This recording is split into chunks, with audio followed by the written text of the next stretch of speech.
Luiz Inácio Lula da Silva foi desmentido mais uma vez, só que nesse caso foi pela própria justiça brasileira.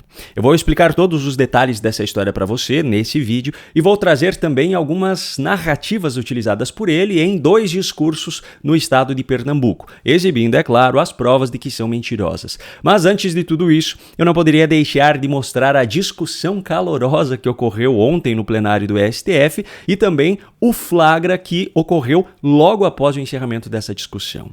Eu tentei condensar ao máximo aqui o recorte da discussão para não ficar tão longo, então eu vou apenas contextualizar antes o objeto da discussão. No dia anterior, houve votação relacionada a um caso que tinha Luiz Fux como relator. Em um ponto específico, ele acabou sendo vencido pela maioria. O ainda presidente da corte, Luiz Roberto Barroso, tirou a relatoria das mãos de Luiz Fux e passou para Flávio Dino. E foi a forma como isso foi feito que levou a essa discussão, porque o ministro Fux considerou errada a conduta de Barroso. Agora vamos ao vídeo com os minutos finais desse embate e com o encerramento abrupto da sessão por parte de Barroso, que claramente estava consternado.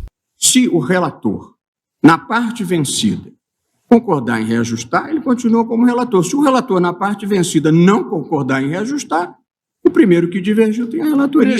Eu fui vencido por 10-1 no juiz de garantia, mantive a relatoria. Mas Vossa Excelência fez... 10-1, não foi reajuste nenhum. Não foi reajuste nenhum. Eu e o ministro Toffoli ficamos praticamente num voto igual, só que eu mencionava os dispositivos e ele declarava. Ministro, a tese de julgamento era uma tese divergente da de Vossa Excelência num capítulo essencial. Eu ofereci a Vossa Excelência permanecer como relator. Disse, Vossa Excelência não quer permanecer como relator, apenas reajustando. Vossa Excelência disse, não quero reajustar. Não, reajustar, mas Vossa Excelência não me ofereceu como relator. Vossa Excelência passou direto à relatoria. Absolutamente. Pode resgatar a sessão, e eu disse, porque tenho a maior consideração por Vossa Excelência, e Vossa Excelência não está sendo fiel aos fatos. Eu disse, Vossa Excelência não quer reajustar para permanecer como relator? E Vossa Excelência disse, não, porque isso seria uma desconsideração com quem me acompanhou. Exato. Aí isso então tá, então o redator para o acordo fica o ministro Flávio Dino. Portanto, Vossa Excelência está criando uma situação que não existiu. Desculpe. Simplesmente não existiu isso. Até para dar uma... Nem estou entendendo essa confusão. Presidente, me dá a palavra, por favor. Por favor. Até para ter um certo conforto, eu acho, e nós já fizemos isso algumas vezes, assim como temos construído algumas soluções per curiam fora do ambiente plenário, ou discutindo, também é possível fazer-se aqui. E acho que também já fizemos. Eu compreendo, ministro Fux, o constrangimento, porque temos colegas que nos acompanharam e tal, mas é possível também se fazer isto de maneira aberta, dizendo é possível colocar de modo que... Jamais faria. Não estou dizendo... Para mim, tanto se me dá, se a redação do acordo vai ser... Eu perguntei ao ministro Fux, e hoje perguntei ao ministro Flávio se ele se importava de devolver a relatoria ao ministro Fux, porque para mim tanto faz. E o ministro Flávio Dino disse, acho que depois da proclamação não é próprio. Essa questão que eu gostaria de... Pois não, ministro. Eu só estou querendo dizer que, a rigor, diante do espírito de colegialidade que a gente tem construído, presidente, era possível que também os outros... já aconteceu aqui, certamente temos precedentes vários em que o relator muda de voto e, claro, de forma aberta, hein? Mas na hora, né? Não, estou dizendo no momento da discussão, e outros colegas decidem reajustar ou não, de modo que me parece assim que... Aconteceu comigo, no caso de insignificância, eu fiquei vencido numa parte, eu disse, então tá, eu reajusto para perder a relatoria. Mas todos nós reconhecemos a qualidade do seu voto. Eu só queria consignar, ministro Gilmar, porque eu não queria deixar passar isso. Está encerrada a sessão. Bom. E ainda tem mais uma cena curiosa a respeito dessa briga entre os ministros. Logo após o encerramento irritado de Barroso, o ministro Flávio Dino foi flagrado fazendo um gesto estranho para os colegas que estavam ao seu lado.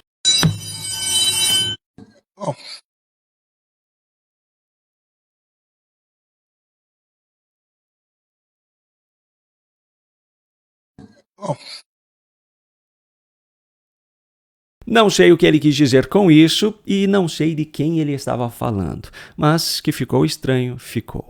Bom, pelo menos enquanto a discussão é apenas entre eles, o povo brasileiro tem um pouco de paz. Ou pelo menos teria se o presidente da República não estivesse tentando insistentemente enfiar suas narrativas goela abaixo mais uma vez.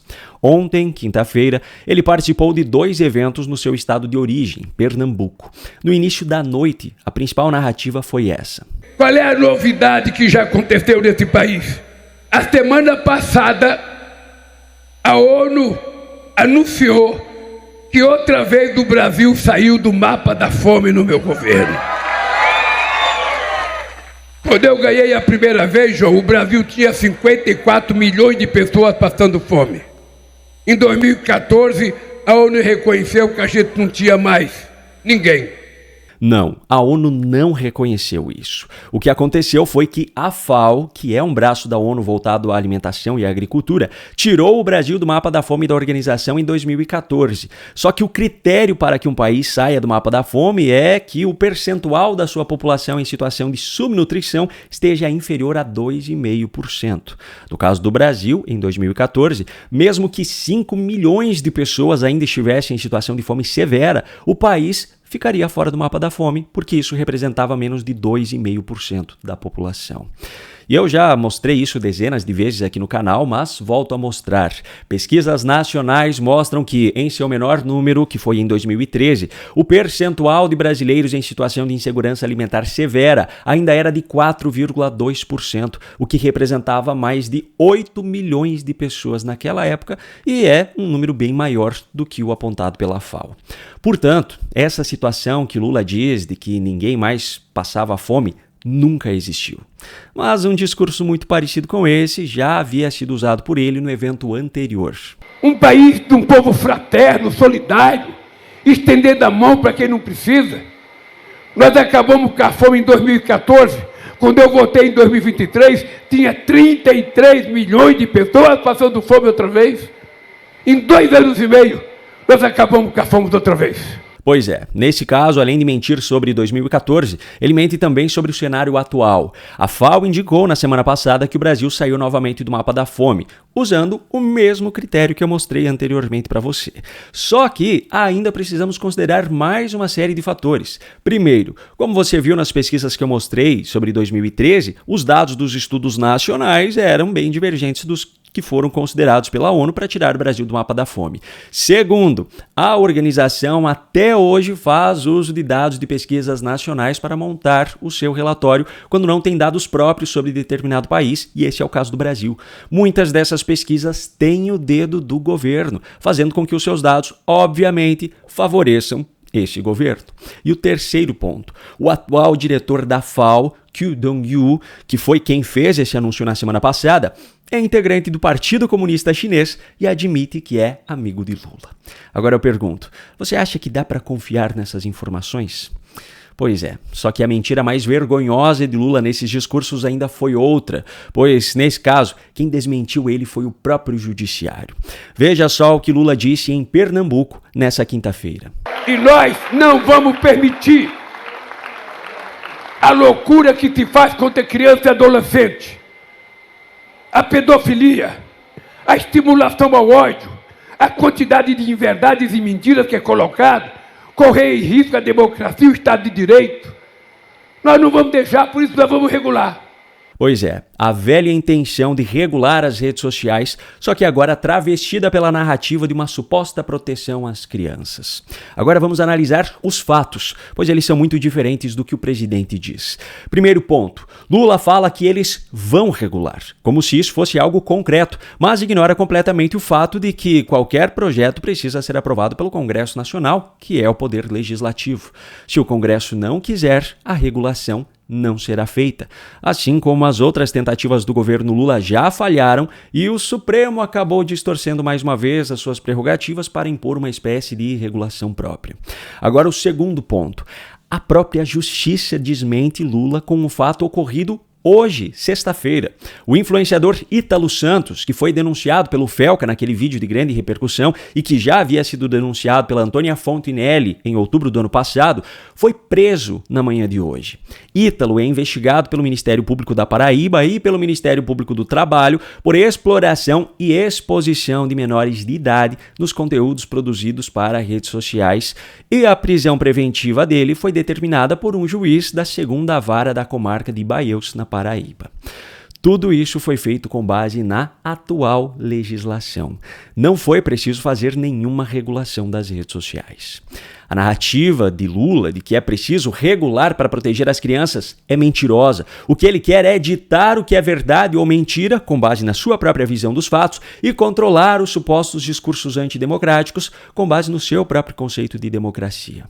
A proteção às crianças e adolescentes já existe na legislação. O que falta nesse país não é regulação das redes. O que falta nesse país é caráter e boa vontade.